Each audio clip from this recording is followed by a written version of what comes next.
શાળા નંબર 11 માંથી હું ધર્મિષ્ઠા ગામી।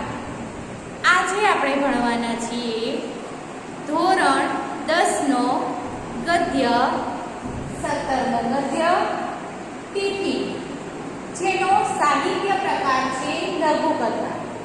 તેના લેખક છે પ્રેમજી પટેલ। તો ચાલો વિદ્યાર્થી મિત્રો, આજે આપણે આ પાઠ ભણીએ। સૌપ્રથમ તો પાઠનું ટાઇટલ છે, શીર્ષક છે ટિફિન। ટિફિન આપણા બધા માટે પરિચિત શબ્દ છે। આપણે જાણીએ છીએ કે આપણે જમવાનું જે ડબ્બાઓમાં ભરીએ છીએ એને ટિફિન કહેવામાં આવે છે।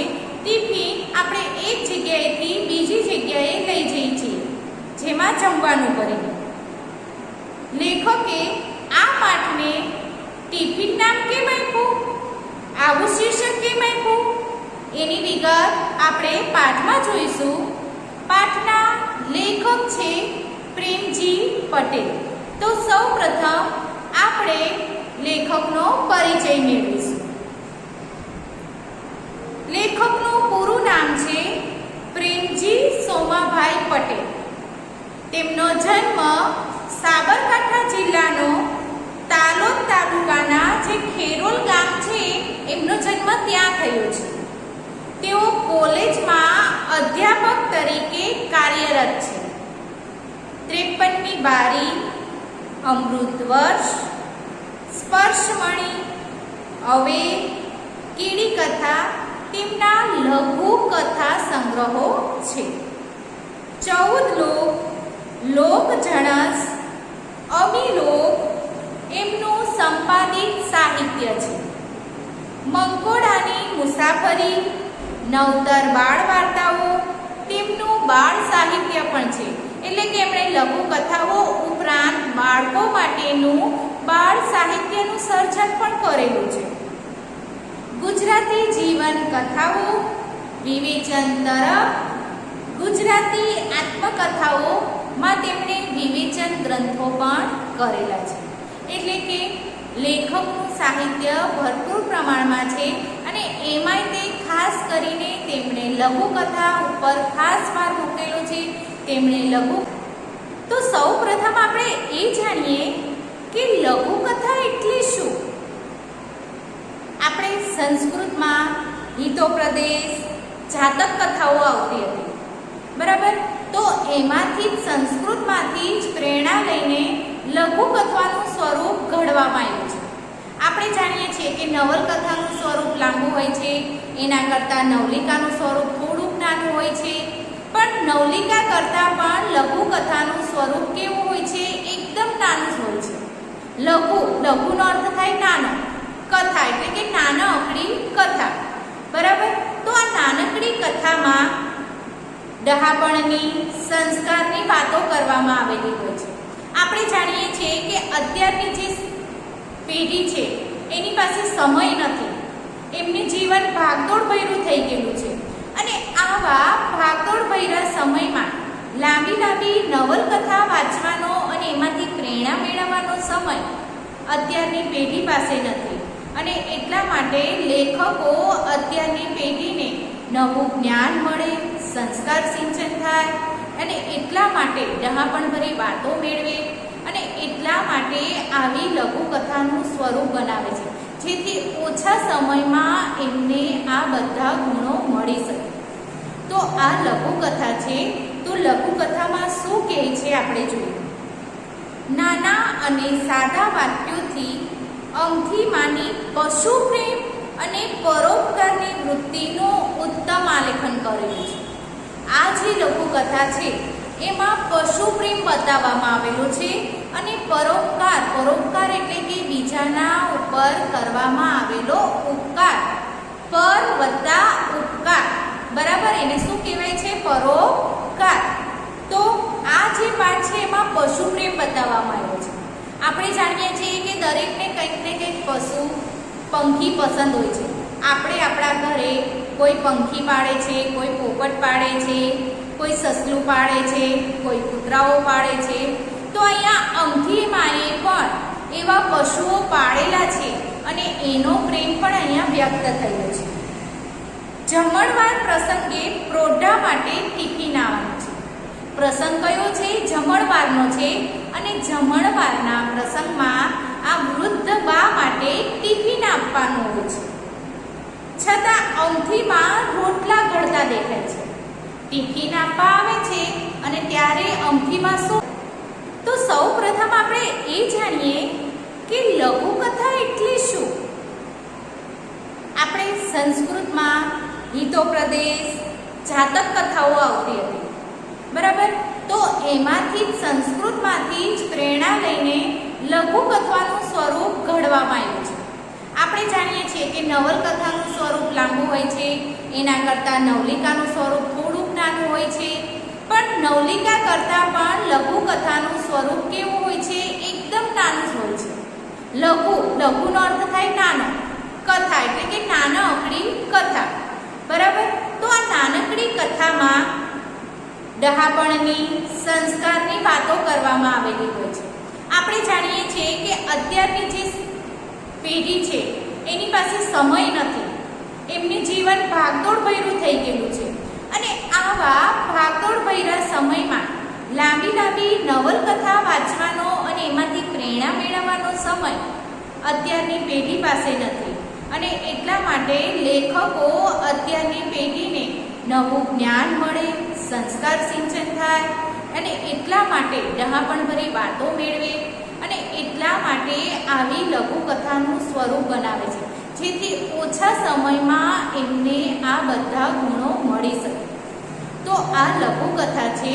તો લઘુકથામાં શું કહે છે આપણે જોઈએ.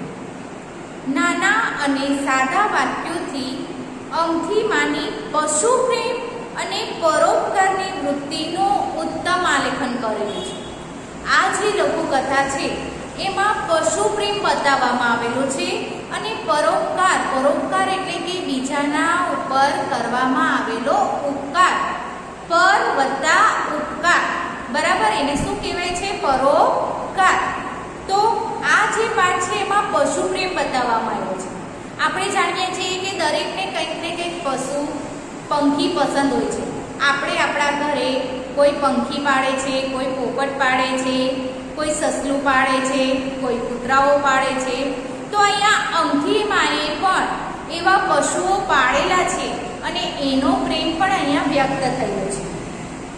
જમણવાર પ્રસંગે પ્રોઢા માટે ટિફિન આવવાનું છે. પ્રસંગ કયો છે? જમણવારનો છે. અને જમણવારના પ્રસંગમાં આ વૃદ્ધ બા માટે ટિફિન આપવાનું હોય છે. છતાં અમથીમાં રોટલા ઘડતા દેખાય છે.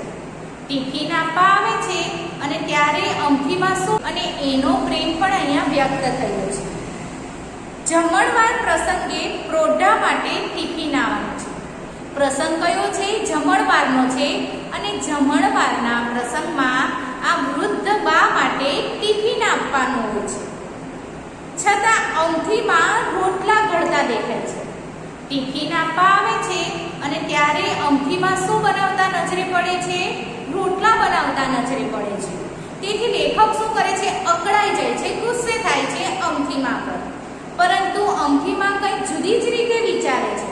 એમના મગજમાં જે વિચારો હતા એ લેખકના મગજમાં નહોતા. અને અમથીમાં શું વિચારે છે જોઈએ આપણે.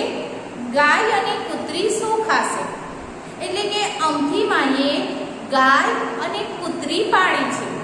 અમથીમાનો પશુ પ્રેમ જુઓ કે પોતે પોતાના માટે ટિફિન આવવાનું છે, છતાં પણ પોતાના પશુઓ ભૂખે ન મરે એટલા માટે રોટલા ઘડે છે. લઘુકથાનો વળાંક ત્યાં છે. લઘુકથાનો અંત કેવો હોય? એકદમ ચોટદાર હોય છે, જે આપણા મનને કેવો કરી મૂકે છે? હચમચાવી મૂકે છે. તો અહીંયા પણ એવું છે, કંઈક અલગ જ વળાંક આ લઘુકથા લે છે.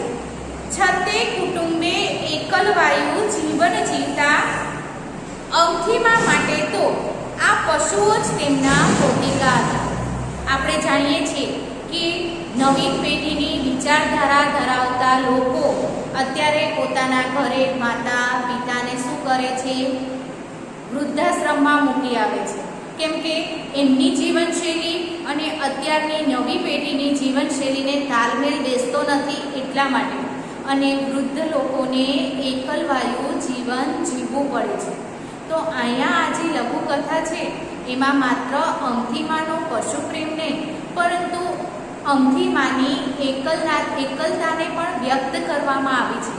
પોતાનું કુટુંબ છે, હૈયું કુટુંબ હોવા છતાં પણ અમથીમાને આજે એકલા રહેવું પડે છે એ પણ આપણને બતાવવામાં આવે છે. એક જ પ્રસંગમાં મનુષ્યના સંબંધો સચોટ રીતે પ્રગટ થાય છે. તે આ લઘુકથાની વિશેષતા છે. માત્ર અને માત્ર એક નાનકડા અમથા પ્રસંગમાં એક માનવની માનવતા પણ આપણને આ પાઠમાં બતાવે. ટિફિન લઈ માંડવીમાં પ્રવેશતા સાદ ગયો. લેખક વૃદ્ધા માટે ટિફિન લઈ જાય છે અને માંડવી એટલે કે ડેલો એટલે કે દરવાજો. અહીંયા ગુજરાતી ભાષાના સુંદર તળપદા શબ્દોનો ઉપયોગ કરીને આ લઘુકથા બનાવવામાં આવી છે. તો માંડવી એટલે કે ડેલો. ટિફિન લઈ માંડવીમાં પ્રવેશતા સાદ કરે છે. સાદ કરવું એટલે કે બોલાવે છે. અમથીમાં પાઠનું જે મુખ્ય પાત્ર છે એનું નામ છે અમથીમાં. આપણે કોઈના ઘરે જઈએ છીએ તો આપણે બહારથી જ પેલા બૂમ પાડીએ છીએ કે ઘરે છે કે નહીં તેવી રીતે. તો અહીંયા લેખક પણ ટિફિન લઈને આવે છે તો બહારથી જ તે અમથીમાને બૂમ પાડતા આવે છે. અમથીમાં, ઓ અમથીમાં, આય ભાઈ, આવો ભાઈ. એમનો ધીમો અવાજ ડાબી તરફથી આવતો જણાય. અમથીમાનો ધીમો અવાજ આવતો હતો અને એ પણ કઈ બાજુથી આવતો હતો? ડાબી તરફથી આવતો હતો. ત્યાં ગયો તો રોટલા ઘડવાનું ચાલુ. શું કહે છે કે લેખક જાય છે ત્યાં જોવા માટે જે તરફથી અવાજ આવે છે. ડાબી તરફથી અવાજ આવતો હતો એટલે લેખક એ તરફ જાય છે. તો ખ્યાલ આવે છે કે અમથીમાં તો રોટલા ઘડે છે. ટપ ટપ ટપ. આ ડોશી તો ખરા છે. કહીને ગયો તો કે હું તમને જાતે આવીને ટિફિન આપી જઈશ. લેખક છે ગુસ્સે થાય છે માજી પર કે તમને કહ્યું તો ખરો કે હું તમને જાતે આવીને ટિફિન આપી જઈશ, તો શા માટે રોટલા ઘડવા બેસી ગયા? જમણવારની ગમે તેટલી ધમાલ હશે પણ હું તમને ટિફિન આપી જઈશ. શું કહે છે કે જમણવાર લગ્નનો પ્રસંગ હોય તો લગ્નના ઘરે કેટલી બધી દોડધામ હોય છે, કેટલા બધા કામ હોય છે, છતાં પણ લેખકે તેમને કહ્યું હતું કે લગ્નની ગમે તેટલી ધામધૂમ હશે